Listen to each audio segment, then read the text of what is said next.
আমার ভিতর ও বাহিরে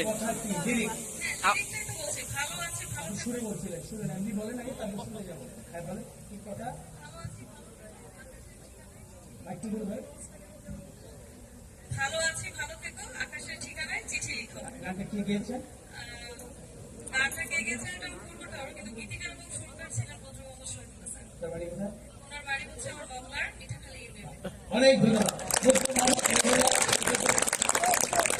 একজন কবি, এই গানটি কিন্তু মূলত একটি কাব্য অর্থাৎ একটি কবিতাকে তিনি গান বানিয়েছেন এবং পরবর্তীতে তিনি এই গানটি গেয়েছেন। পরে খুলনার একটি ব্যান্ড এই গানটি পরিবেশন করেছে এবং গানটি অত্যন্ত জনপ্রিয় একটি গান। আপনি বুঝতেই পারছেন এটা মুখ গেয়েছে। এবার আপনি অন্তরা দিয়ে দেখবেন।